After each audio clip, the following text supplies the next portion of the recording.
Hey everyone, here we are. It's E-MPROV. It's a live E-MPROV performance. This is always for me the time in an E-MPROV show that's the scariest because I know that there's a lot of people watching. I know a lot of people are watching, and I know also that the people watching, for them, the beginning of the set is the thing, is the reason they come back. And so I want to give you something good. I want to give you something great. And the truth is, it's late at night. I'm tired. We just went through a slew of technical difficulties. So, I'm not sure that I can do. I can introduce the two people I'll be doing this improv set with, because all improv, of course, is improv, but not all improv is improv. Sadly, it's smaller than improv. Improv is larger than improv. So the two people who I'm doing this show with are Frank. And Frank, I won't. Even though I've known you for over half a year, I would not hazard a guess on your last name. Oh boy, Netcher. Pretend like the S is not there. Netcher. Yeah. Netcher. So it's kind of like catcher with an N and an E at the beginning. Pretend more like with an E. It's Netcher. I just have a Netcher. southern drawl. Yeah, Yeah. no, Netcher. Yeah, yeah. Oh, yeah. No, I heard you. I heard you. I was. I just don't know that many chur words, so I went with catcher. All right. Well, cool. So this Oh is yeah. Frank Netcher from Austin, Texas, and also we have with us Kate Sibley. Hi. Hey, Kate. Okay, great. And she's from New York City. She's from New York City, and I am from Long Beach City, also in New York State, but from a totally different city. So that's the power of improv, to bring people from different cities together. We're going to do an improv set. The group name for this improv set is Three's a Crowd. Three is a crowd. We had a fourth member. We pushed him out based on the idea that three's already new. Mussy up our scenes too much. Today's suggestion is coming from a random word generator that I looked up online, and that word is aspirin.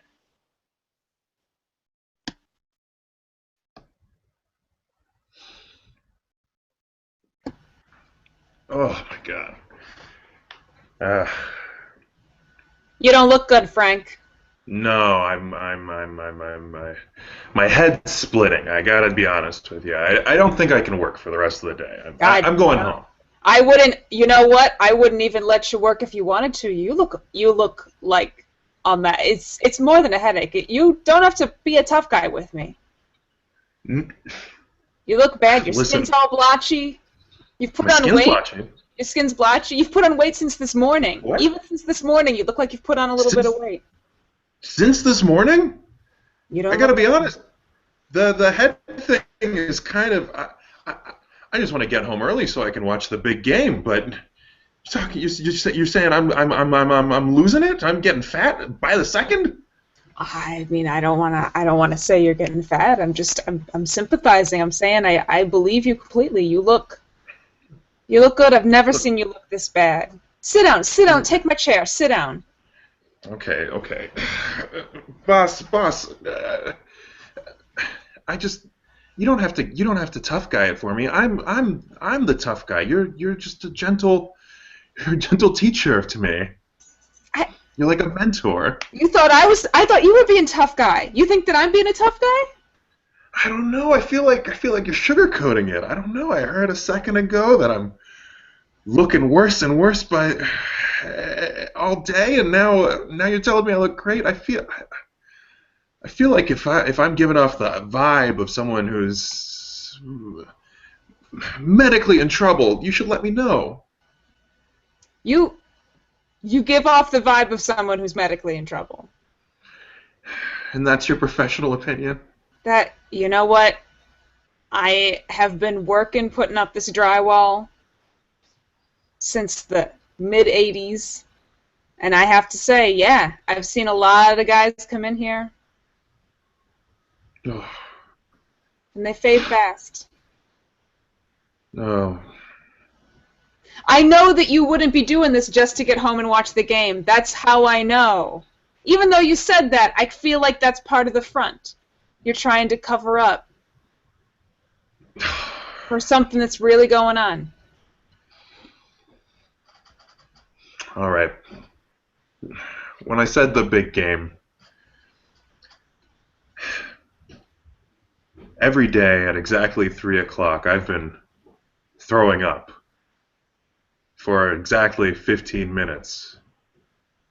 And I've been calling it the big game to sort of cheer myself up and make me look forward to it, not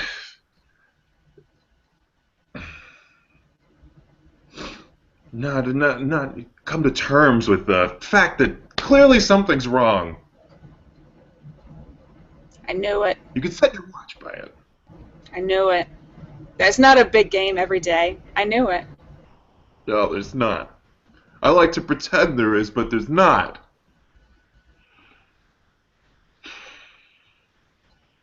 Boss, what am I going to do? We don't have health insurance. No, we don't. We don't. That's why I've gotten into the habit of just giving my own medical opinion, because I know you got nowhere else to go. Mm-hmm. I appreciate it. I appreciate it. You know what? Just take the rest of the day, go home and watch some football. Oh, jeez, thanks, boss. That means a lot. That means a lot. Yeah. I don't know. I just worry it's drywall fever or something serious, like Jimmy had. We fast forward past this scene. We follow this man home where he vomits for 15 minutes, goes back to work the next day. We watch this happen multiple times as he gets into worse and worse shape, somehow gaining weight as he's vomiting every day for 15 minutes. And eventually he dies from the huge size that he's just grown to a gigantic size, and he dies from it. And we find ourselves now looking at two mourners at this man's funeral. He was so young. How does this happen? He was just here. I just talked to him yesterday. I talked to him yesterday also. He was in terrible shape, but he was alive yesterday. It was more like last night, almost early evening. I think I may have been the last person that he even spoke to on this earth. You talked to him last night? Like 7 p.m. I think I got a text from him pretty late. Got a pretty late text. I could look it up and see. Yep. Yeah, I got a text from him at 9:10 p.m. Oh, that's ham sandwich. Those might be his last words. Ham sandwich. You know what? Now it all makes sense. I got an email from him at about 10:15. It was just a picture of an empty sandwich wrapper. I didn't get the context, but you got a photo email from him? I did. Yeah, I got a photo email from him. It's about 10:15, and I thought, wow, this is the last thing that he sees. I'm seeing through his eyes. This is the last thing that he sees. Wait, you thought that last night when you got the email? You knew he? No, now, Sure, yeah. of course. Now looking back, yeah, That's huge. That's a burden. That's a huge weight that I have with me now. He must not have been thinking clearly at the end of his life, because to just text someone ham sandwich, what does it mean? What does it even mean? I should have called the hospital. I should have called the doctor. No, don't blame yourself. Don't blame yourself. Don't. I should have taken action. I should have assumed that something was wrong. Why would you send a text that just says ham sandwich? No, you know what? You're not the only one. When I saw that picture of just an empty wrapper, I mean, that was all that was in the email. There wasn't even a subject line. I'm the one who should have done something. I should have gone to his house. If it's anybody's fault, it's my fault. My God. Oh my God, I forgot, because I'm not good with social media. I forgot I got an invitation from him last night, close to midnight, to a Facebook event. Hand me over my Sammy. That was the name of the event. It felt so strange to me because it seemed like the event was him eating a sandwich when you read the description. Here, I'll bring it up. Yeah, see? I was the only one invited. You weren't invited. Oh, that's so weird. That's so weird. He must have been delirious to create a Facebook event like this about him eating a sandwich. Evidently, he'd eaten and finished it 2 hours earlier. That's so interesting. I feel like he would have mentioned the event to me when I forgot because it technically wasn't yesterday. It was technically like 12:02, so it was technically this morning. I didn't connect it, but he died in my arms. What do you mean? You mean he died? You were physically with him when he died? Yeah, I forgot. I was at his house about like I forgot because we were talking about yesterday. It was actually this morning around like 12:02, 12:05 a.m. I was over there. I'd consider that like if it's 12:02, you think to yourself that's today. You don't think that's last night?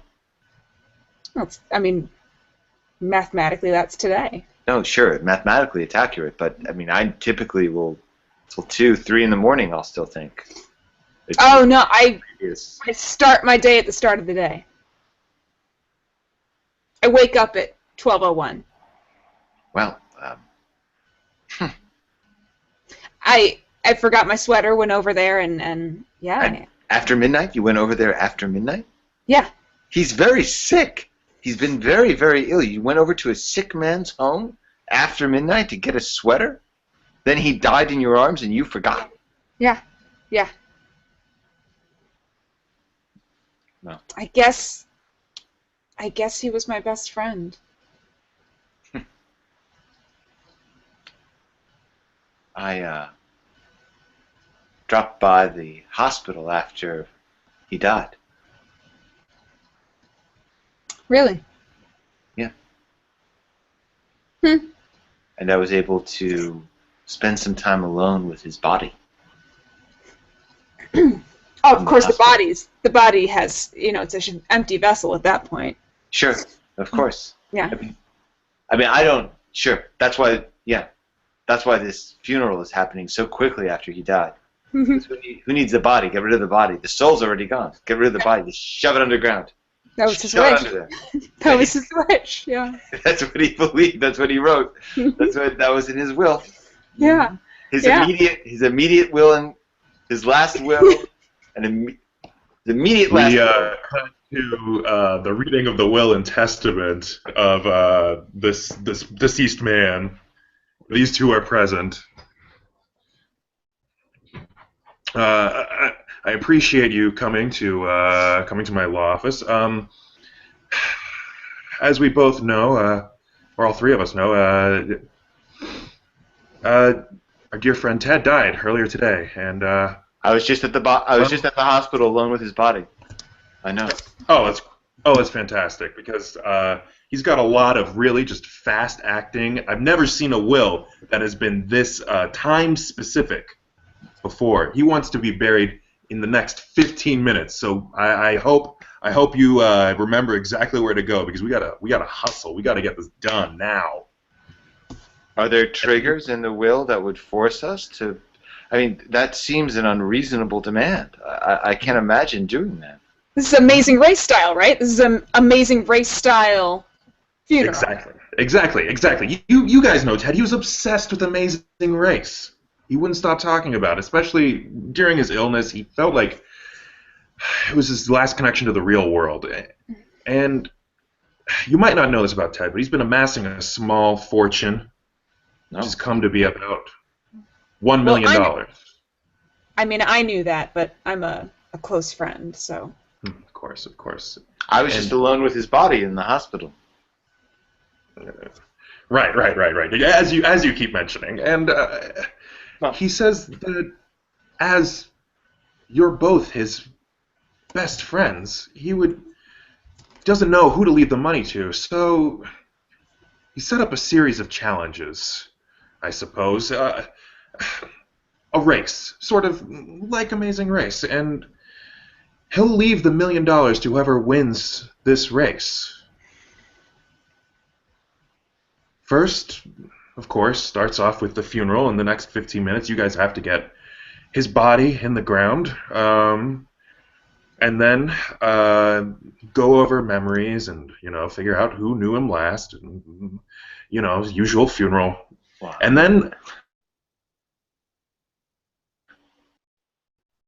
we already know that I was with his body last. Are we a team? Are we a team? no, Other... you are. It says within the will you're allowed to, recruit others, recruit family members, recruit close friends, but you too will be competing for this $1 million. My God. My God. Whoever can make it to Eureka, California first. Well, within the next 7 days. I guess I'll do it. 7 days to get to California? You have 7 days. Okay, that's now. So it's really 15 reasonable. minutes. It's 15 minutes. This is going to be front-loaded, this challenge, because yeah. 15 minutes is to bury him and do an entire service. Mm-hmm. And then we have a week to get to... It's a leisurely week, yeah. But Eureka is a remote area of California. It's not a hub. There probably won't be a major international airport in Eureka. Exactly. You're gonna have to take a layover somewhere along the way, and Ted knows that finding a proper price point for those tickets can be important, and so we'll probably have to fly into San Francisco. Yeah, we'll probably have to fly into San Francisco. Yeah. And then take a connection maybe to Sonoma, and then rent a car up to Eureka. We watch these two characters run out of the office, run towards the airport, get in a cab, get to the airport, get in a plane. Then we zoom out Indiana Jones style and see the red dots connecting as the plane flies all over the nation, making its way towards California. The dot lands in a remote mountain range somewhere in the wilds of California.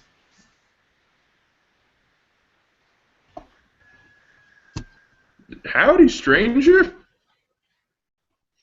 Welcome to Mountaintop, California. Oh, must have gotten turned around. This is Mountaintop, California? Yep, Mountaintop, population 262. It seems fairly flat.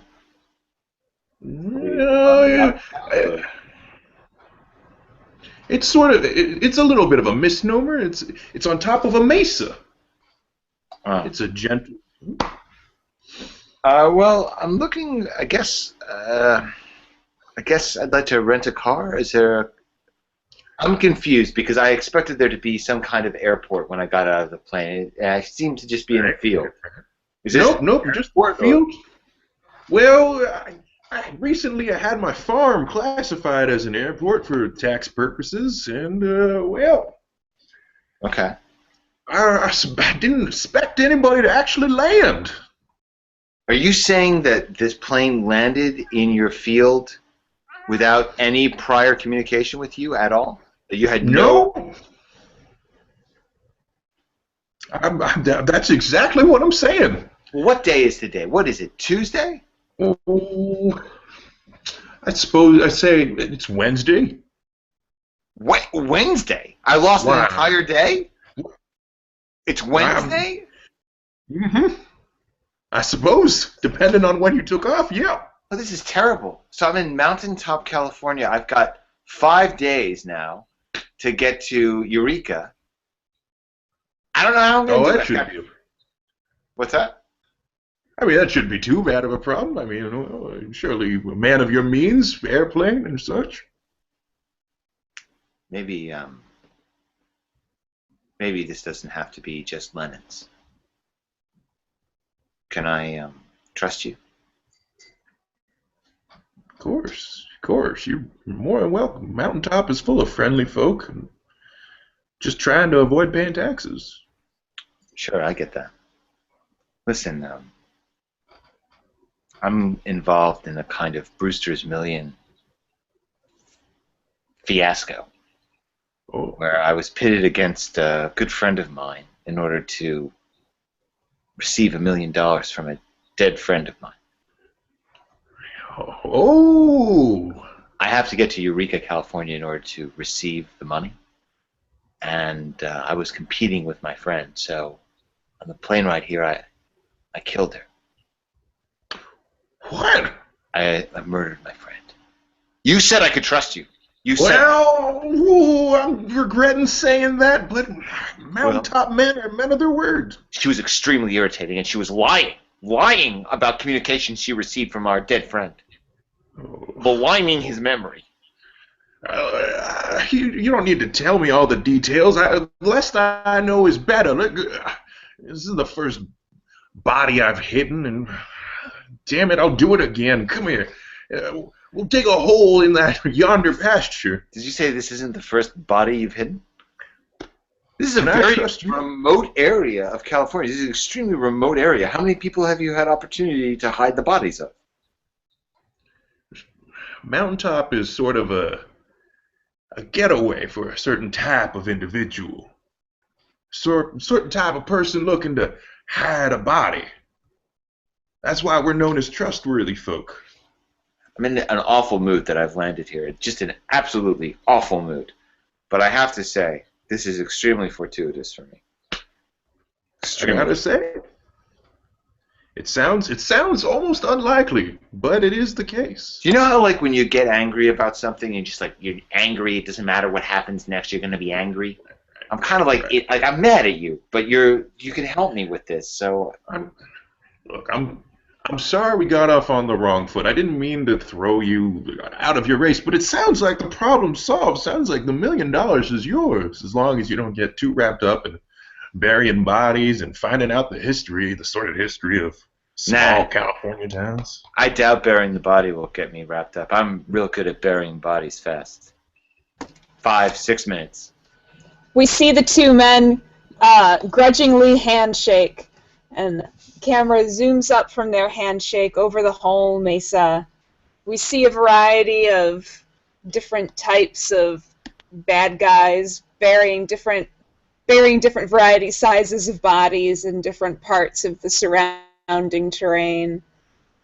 And the camera slowly lands down on two traditional-looking goons struggling to bury a big body.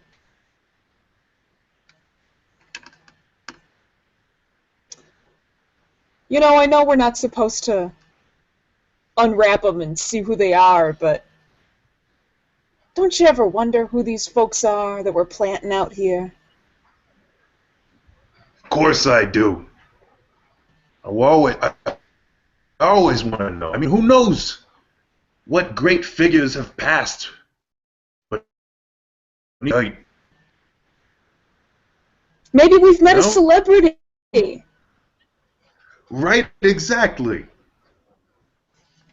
Who knows? It just... Or maybe we've met our uncles, our families, you know? Oh, God, yeah. God, what if you finally met your dad? Oh, I would give anything to meet my dad. Look, should we He was go? absent from my life to know what happened to him. I'm Sometime, sorry. Let's look. No. Now I've got myself curious. I want to know. It'd be nice to know. It's nice to be able to put a face with your work, you know? So impersonal, this business. All right, I'm going to do it. I'm going to peek. Okay. All right. Here we go. Oh, God. Shot him right in the face. I can't tell who this guy is. Well, that's kind of disappointing. It is. All right. Look, No, I'm I don't disappointed. know. You want, No. no, no. I mean, let's think about it. Who would get shot in the face? I mean, maybe it's I don't know. Maybe it's old Macaulay Culkin. Wasn't he rumored to be dead? Uh, Maybe so a body double. You know, don't try to maybe cheer me up, man. it's an old. I don't know. Don't try to cheer No. me up. No, no, I got all excited. I got all excited, and now it's just a... Forget about it. God. No. Oh, what's this? It's a What? pocket watch that he left. And inside the initials JS. Does it really say that? Yeah, but I can't show you. So, Oh, who could it be? What a mystery. you're humoring me, man. You're humoring me. There's no Oh, clues. We'll all never right, know. We're just out here digging holes with no idea who they are. well, I mean, maybe it's better that we don't know. Maybe it's just nicer. You know, I mean, they are dead. It would be horrible to find out that you were burying your own sister. I see what you're saying. I see what you're saying. Yeah, I mean, this is the classic philosophical debate. Will you be happier with the mystery or happier knowing? Do you want to know if God Exactly. exists, or are you happier in the illusion? We cut away to a collegiate classroom. Rousseau asks, essentially, he doesn't write it out.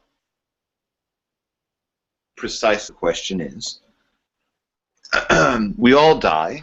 We know we all die. Would you be happier not knowing who you're burying, because we're all burying each other constantly, or knowing that it is your dead sister? Which would you prefer? And I'd like Hmm. you all to write an essay on that. What's up, Gilbert? Uh, I'm I'm sorry. So I'm just unclear. Did Rousseau write that, or did Rousseau imply that? Well, he didn't write it. He didn't say it precisely. He spoke of things in a logically. If one were to extend the logic, you would arrive here. Oh, oh, okay. So extending the logic from I just didn't get the specific citation of which essay. Of which essay? Well, all of them. His body of work leads to this. And believe me, I've checked the math on this. When I first realized what he was saying, I was stunned. I was stunned, and so I've read through his material multiple times. Are we going to get to read through? Seems rather specific. Well, yeah. I mean, it doesn't have to be that. It doesn't look. It doesn't have to be. Would you here? Let me. I'm confusing the class. Let me put this in a different way. You're a younger group of young minds. Let me put it a different way for you. Your arm is blown off. Okay? It's blown off. Would you rather know who blew it off and it's your sister, or would you prefer to not have been able to have seen your assailant at all? Professor, on a hopefully unrelated note, did they ever find your sister? No. No, they never did. Okay.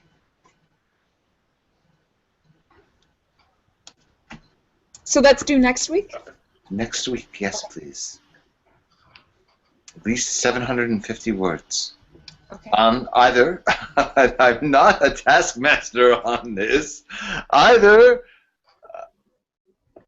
would you rather to be burying a body you're not sure who it is, or it's your sister, or your arm has been blown off, and I figure you can You can relate to this better after our foray into the Middle East. Improvised explosive devices, oftentimes limbs go missing.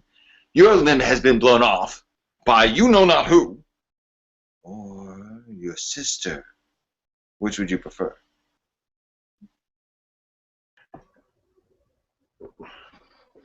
I just fail to see how my sister would be improvising explosive devices within the context of the Middle East. And I appreciate your leniency on this essay, but it still seems rather specific.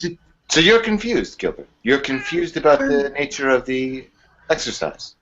Feel like yes, I have to be. Yes, I'm sorry. And I feel like you're making every effort to explain it to me, but it's always the sister. Gilbert, don't press the sister stuff, Gilbert. Don't.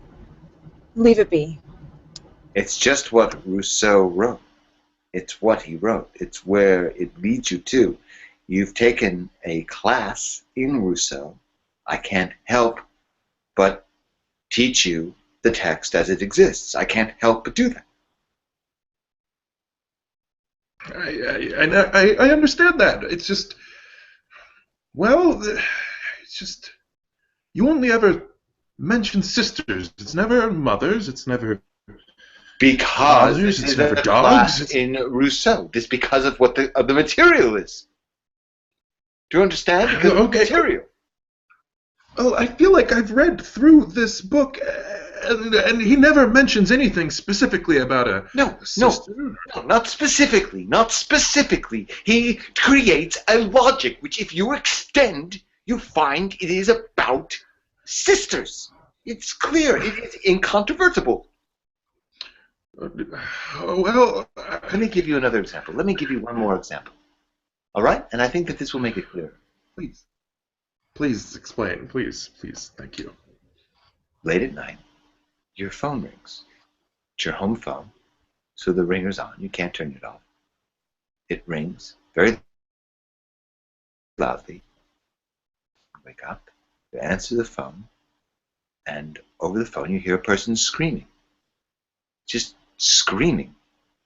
Now, would you prefer, and this is very Rousseau, would you prefer to not be able to identify the voice of the person screaming over the end of the phone, or know it's your sister?